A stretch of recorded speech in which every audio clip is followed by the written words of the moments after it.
프랑스의 유명한 작가가 있습니다. 모파상이라고 하는 이름을 가진 작가인데 여자의 일생을 쓴 사람입니다. 그는 그 신학교에서 퇴학을 당한 청년이었습니다.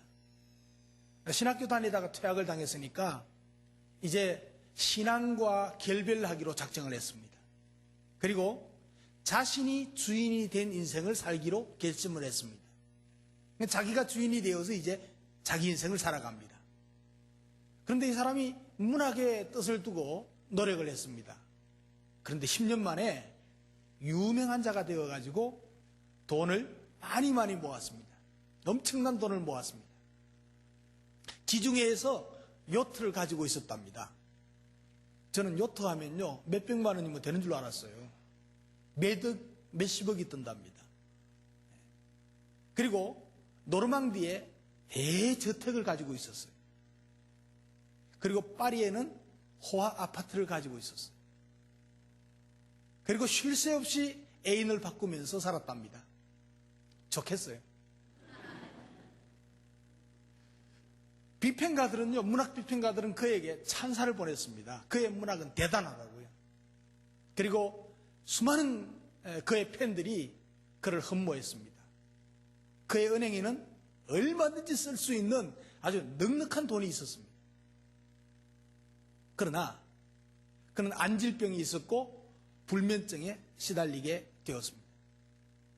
그리고 인생의 의미를 차츰차츰 잃어갑니다. 1892년 1월 1일 그는 아주 날카로운 칼로 자기 목을 찔러서 자살을 기도합니다. 간신히 목숨을 구했지만은 정신이 이미 파탄이 나버렸습니다. 그는 정신병동에 입원을 했습니다. 그리고 몇 달 동안 알 수 없는 소리를 질러대면서 흑궁을 향해서 막 절규하다가 43살 나이에 세상을 떠났습니다.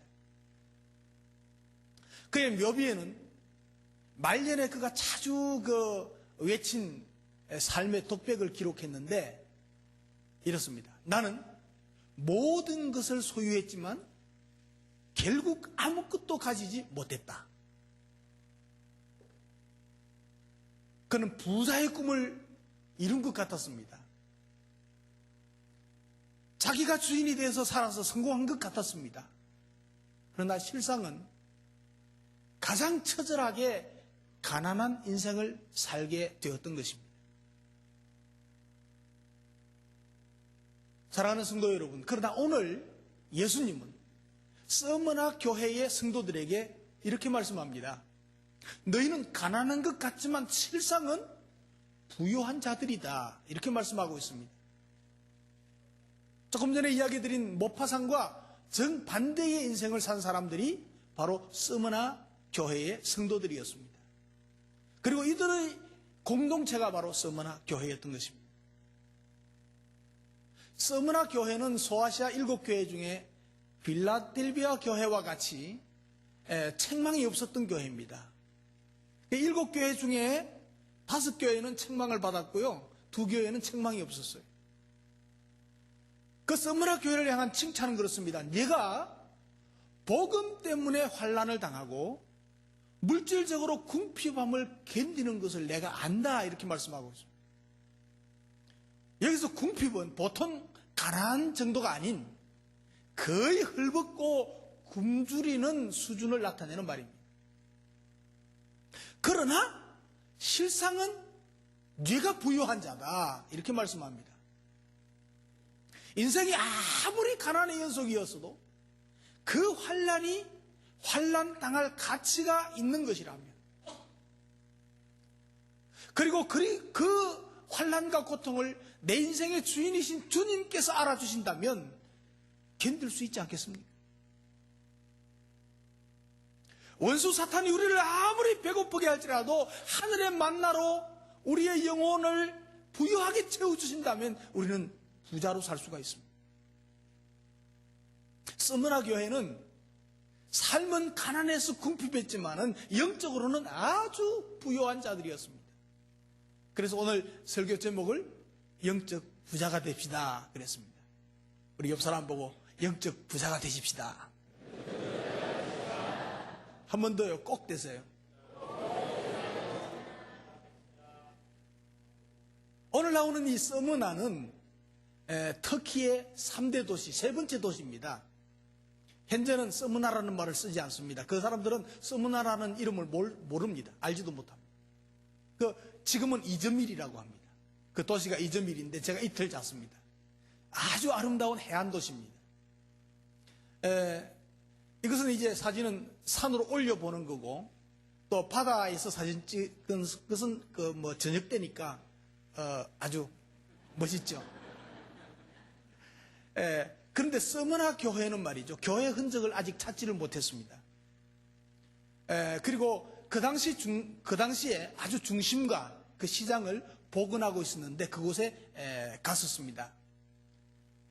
이 터키는 이슬람 나라가 되었습니다. 기독교 유족에는 전혀 관심이 없습니다. 그런데 이제 돈이 되니까 지금 막 한참 발굴을 하고 있습니다. 그리고 서머나 교회의 시작은 에베소에서 사도 바울의 선교 활동과 일치를 합니다. 다시 말하면 에베소에서 사도 바울이 중심으로 선교 활동을 하고 그것을 영향으로 해서 이제 하루길 정도 되는 이 서머나에 교회가 세워지고 이제 복음이 전해졌습니다. 그리고 사도 요한이 밤모섬에서 요한계시록을 쓰고 그리고 섬에서 이제 유배를 당해서 있다가 풀려나와서 이 서머나에 있었다고 합니다. 그리고 사도 요한이 계시록을 기록한 지 몇 년이 지난 한 105년경 사도 요한의 제자, 사도 요한의 바로 제자입니다. 제자 폴리갑을 감독으로 임명했습니다. 그러니까 서머나 교회의 영적 지도자 폴리갑이 이제 순교를 당합니다. 그 당시 어느 정도의 박해와 환란이 있었는가를 이 폴리갑의 순교를 통해서 우리가 알 수가 있습니다. 그리고 거기에는 폴리갑 기념교회가 있었습니다. 이 기념교회는 천주교에서 관리하고 있었습니다. 그래서 이제 문 열어달라고 그래가지고 들어가서 다 보고 나올 때는 본의 아니게 천주교에 헌금을 하고 왔습니다. 그냥 공짜로 안 보여주니까. 당시 로마 황제 숭배를 거절했던 기독교인들이 핍박이 계속되고 있었습니다. 이 유대인들의 그 밀고로 폴리갑이 잡혀가게 됩니다. 86세에 잡혀갑니다. 아주 존경받는 지도자였습니다. 그리고 많은 원형 경기장에 사람들이 모인 곳에서 경기가 끝나고 나서 총독이 재판을 시작했다고 합니다. 그리고 이제 총독이 폴리갑에게 이렇게 말합니다. 그리스도를 지금 여기서 한 번만 모독하면 풀어주겠다고 했습니다. 그런데 이 폴리갑이 이렇게 말했답니다. 86년간 그분이 나를 한 번도 부당하게 대우한 적이 없는데 내가 어찌 이제까지 섬겨온 나의 왕 그리스도를 모독할 수 있겠는가? 그럴 수 없다 그랬습니다. 그러니까 다음에 이 총독이 말했습니다. 이제 사나운 짐승을 준비해 두고 있어. 만일 당신이 마음을 바꾸지 않으면 그 짐승들에게 던져지고 당신은 떡져질 것입니다. 그랬습니다. 그러니까 폴리갑이 이렇게 말했답니다. 우리는 선을 버리고 악으로 돌이켜서는 안 됩니다. 오히려 악에서 돌이켜서 덕을 택하는 것이 선한 일입니다. 그리고 짐승에게 뜯겨 죽을지라도 상관없습니다라고 했습니다. 그리고 총독은 마지막으로 또 이입했습니다. 당신이 지금 마음을 바꾸지 않으면 이제는 산채로 화형에 처하겠소 그랬습니다. 그러니까 폴리갑이 또 이렇게 대답했답니다. 당신은 잠시 타오르다가 곧 꺼져버리는 불로 나를 위협하고 있습니다. 당신은 장차 임할 심판과 악인을 위해서 마련된 그 영원한 형벌을 알지 못하기 때문입니다. 지체하지 말고 당신이 원하는 대로 하십시오라고 했습니다. 그러니까 그 군중들이 화형시키라고 막 소리쳤습니다. 그런데 폴리갑은 확신과 기쁨 그리고 은혜로 충만해 있었다고 합니다. 그리고 화형을 시키기 위해서 큰 말뚝에 못을 박아서 고정시키려고 했답니다. 그러니까 폴리갑이 이렇게 말했습니다. 나를 이대로 두시오. 나에게 화형을 견뎌낼 수 있는 힘을 주실 그분은 당신들이 못을 박지 않아도 이 장작더미 위에서 내가 움직이지 않고 견딜 수 있는 능력도 주실 것입니다. 그래서 못을 안 받고 그대로 장막에 순교를 했다고 합니다. 순교 장면이 그 기념교회 옆에 그 천정 옆에 이제 걸려 있었던 것을 사진을 찍어 왔던 것입니다. 여러분, 사도 요한과 폴리갑의 신앙을 이어받은 이 서머나 교회는 예수님께서 인정하는 영적 부자였습니다. 오늘 우리 큰빛교회 성도 여러분들도 영적인 부자가 될 수 있기를 주님의 이름으로 축복합니다. 우리 옆 사람 보고 가난하지만 영적 부자가 되십시다. 사실 우리는 그때에 비하면 가난한 것이 아니고 엄청난 부자입니다. 엄청난 부자입니다. 그런데 예수님께서는 처음이요 나중이요 죽었다가 살아나신, 즉 부활하신 예수님께서 서머나 교회를 향해서 오늘 말씀하고 계십니다. 내 교회는 실상 부자다. 그래서 우리 교회도 부자 교회가 되어야 되고 부자 교인들이 다 될 수 있기를 주님의 이름으로 축복합니다. 여기서 돈 부자 이야기하는 거 아닙니다. 믿음 부자를 이야기하는 거죠. 세상에 내가 돈 부자라고 해서, 내가 물질을 많이 모은 세상의 부자라고 해서 믿음이 부자라는 것은 아닙니다. 내가 돈 모아가 부자가 되었다고 해서 그 사람의 믿음도 부자라는 뜻이 절대로 아닙니다. 물질이 없어서 가난하다고 해도 그것으로서 믿음이 가난하다는 것과는 비교할 수가 없습니다. 여러분, 물질은요, 있으면 좋고 없으면 좀 불편한 것뿐입니다. 그렇다고 가난이 결코 죄가 될 수는 없는 것입니다. 그렇기 때문에 세상의 부자는 돼도 좋고 안 돼도 좋습니다. 그렇게 살기를 바랍니다. 이왕이면 부자가 되면 좋지만 안 돼도 좋을 수 있어야 돼요. 그러나 주님께서 보실 때 너는 부자다. 너 믿음의 부자다. 너 믿음만은 참으로 부자야. 하늘의 신령한 은혜만은 너는 부자다. 말씀이 충만한 부자요, 성령이 충만한 부자요, 너는 신령한 부자다. 그런다면 얼마나 복이 되겠습니까? 주님께서 서머나 교회에 하는 이야기는 너희는 부자인데 신령한 부자다 이 말입니다. 주님께서 인정한 부자 얼마나 좋은지 모릅니다. 우리 교회가 돈 부자가 되는 것은 좋습니다.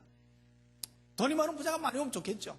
그러나 더 좋은 것은 주님께서 보실 때에 믿음의 부자가 되는 것이 훨씬 더 좋습니다. 우리 큰빛교회 성도들 모두 다가 주님께서 보실 때 믿음의 부자다, 부유한 자다, 이렇게 인정할 수 있는 저와 여러분 되었으면 좋겠습니다. 서머나 교회는 환난 중에서도 참 믿음만은 버리질 않았습니다. 환난 중에 믿음 다 잃어버리고 환난 중에 은혜 다 떨어지고 말면 진짜 가난뱅이가 되고 맙니다. 우리가 잘 아는 대로 다 평안하고 다 좋기만 할 때는 예수를 잘 믿는 것 같습니다. 그러나 정말 어려운 일 당해보고 환난을 당해보면 그 사람의 믿음이 진짜 믿음인지 가짜 믿음인지 표가 날 수밖에 없습니다. 욥과 같은 그런 믿음이 진짜 부유한 믿음인 것입니다. 서머나 교회는 궁핍 중에서도 가난 중에서도 부자였다는 사실. 가난하고 초라했습니다. 세상적으로 볼 때도 정말 가난해서 먹을 것 제대로 못 먹고 입을 것 제대로 못 입고 쓸 것 제대로 못 쓴다고 할지라도 믿음 많은 부자였다는 것입니다. 이 가난이라고 하는 것은요, 생활이 무척이나 불편하게 합니다. 좀 불편합니다. 저는요, 오랫동안 가난하게 살았습니다. 제가 어릴 때 자랄 때는 가난을 모르고 살았습니다. 근데 산골 개척교회에 들어가서 진짜 가난하게 살았거든요. 한 달에 15,000원 받았어요. 그리고 어떤 양복점 하는 집사님이 5,000원 도와줘서 2만 원 받았어요. 그런데 2만 원이 다 남았어요. 몇 달 모아가지고 그거 가지고 책 사고 그랬어요. 돈 쓸 게 없었어요. 그리고 시골교회 신학교 계속 다니면서 진짜 어려웠어요. 정신도 굶을 때가 많고요. 밥값 가지고 책 살 때도 많았어요. 먹을 거 제대로 못 먹었어요. 그리고 또 신학교 졸업하고는 개척교회, 컴퓨터교회 개척하면서요. 참 어려웠습니다. 실제로 먹을 거 반찬 제대로 사 먹어본 경험이 별로 없습니다. 사실 몇 년 전까지 가난하게 살았어요. 요즘은 이제 별로 풍족하지 못해도 부족하지는 않습니다. 그러나 가난은 저에게 있어서 믿음을 더하는 더 좋은 기회가 되었던 것입니다. 그래서 예수님께서도 가난한 자에게 복음이 전파된다 이렇게 말씀하셨죠. 여러분, 선교 역사에 가장 두드러진 분이 리빙스턴입니다. 아프리카 선교의 제왕이라고 할 수가 있죠. 그는 노점상의 아들로 태어나가지고 헌금도 제대로 못했고 공부도 제대로 못했습니다. 그런데 선교사가 보고를 하고 그리고 선교 헌금 시간이 있었는데 그 헌금 때 헌금할 게 없으니까요. 헌금 바구니가 함께 걸어 나왔습니다. 목사님이 이상해서 왜 그러냐 그러니까 저는요 헌금할 돈이 없었어요. 제 몸을 하나님 앞에 바칩니다. 그러니까 목사님이 감격해가지고 리빙스턴에게 축복 기도를 해줬어요. 마음껏 축복 기도 해줬답니다. 그리고 그 다음에 신학을 하고 이제 훌륭한 선교사가 되었던 것이죠. 그는 마지막 남긴 말이 내가 이 세상에 다시 태어나면 가난한 집에서 태어나겠다. 내가 부자의 집에서 부자로 살았다면 이런 일을 하지 못했을 것이다. 이렇게 고백을 했습니다. 리빙스턴은 가난 속에서 정말 신령한 부자였습니다. 세상 물질은요, 있으면 더 편할 뿐이고 없으면 조금 불편한 것 뿐입니다. 그러나 우리의 믿음만은 가난해서는 안 될 것입니다. 여러분, 건강하고 좋은 교회는 영적인 부요를 추구하는 교회입니다. 그러면 영적인 부요를 추구하는 것이 어떤 거냐? 신앙 고백이 확실해야 됩니다. 신앙 고백이 확실할 때 영적인 부요를 누릴 수가 있습니다. 아까 말한 폴리갑 감독처럼 어떤 경우에도 포기할 수 없는 신앙 고백을 가지고 살아가야 합니다. 하나님의 백성된 자존심을 가지고 살아가야 합니다. 내가 그리스도인임을 밝힌다면 사업상으로 불이익을 당할지라도, 내가 그리스도인임을 밝히면 직장의 성질에서 배제될지라도, 내가 그리스도인임을 밝히면 미래가 좀 불투명해진다고 할지라도 그리스도가 나의 구주요 주님이심을 선언하면서 살아갈 용기를 가지는 것입니다. 이런 이들이 많은 교회가 건강하고 좋은 교회예요. 저는 우리 교회가 건강하고 참 좋은 교회라고 자부심을 가지는데, 왜냐하면 중공이베라 현대 자동차에서 말이죠, 그 가장 두드러지게 나타나는 사람들이 컴비교회 교인들이에요. 제가 그런 소리를 많이 듣거든요. 여러분 맞습니까? 예. 그러니까 얼마나 건강합니까? 그리고 천국을 바라보는 신앙이 있어야 돼요. 1세기의 그 서문학교회는 오늘의 말씀 받은 후에 문자 그대로 고난을 잘 견디고 승리했습니다. 폴리갑 감독이 순교를 당한 후에도 교회는 고난을 잘 견디었고 계속 복음의 사명을 감당했던 것입니다. 그렇기 때문에 오늘 우리에게도 복음이 전해질 수가 있었습니다. 서문학교회는 주님께서 교회에 약속해 준 그 약속의 소망을 붙들었습니다. 오늘 10절에 내가 생명의 멸류관을 내게 주리라. 여러분, 요한계시록은 우리가 정말 두려워할 것은 흔히 말하는 죽음, 우리가 첫째 사망, 그것이 아니라는 것을 말씀하고 있습니다. 우리가 생각하는 죽음, 그 다음에 오는 죽음, 둘째 사망, 곧 하나님의 심판이라고 강조하고 있습니다. 이게 요한계시록의 핵심입니다. 그런데 예수 믿고 신실하게 산 사람들에게는 심판이 없고 영원한 천국에서 하나님의 상급을 누릴 것이라고 약속하고 있습니다. 말씀하고 있습니다.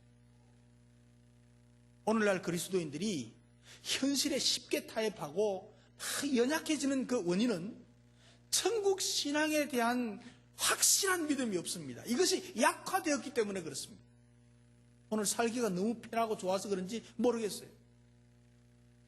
우리가 참으로 천국을 믿는다면 이 땅에서 돈과 권력에 집착할 필요가 없습니다. 하늘에 보물을 쌓아둔 사람들이 이 땅의 보물에 눈이 어두워지고 목말라 할 까닭이 없다는 것입니다. 그래서 여러분, 영적으로 부자가 되려면 가난하게 살지라도 확실한 신앙 고백과 천국을 바라보는 신앙으로 살아가시기를 주님의 이름으로 축복합니다.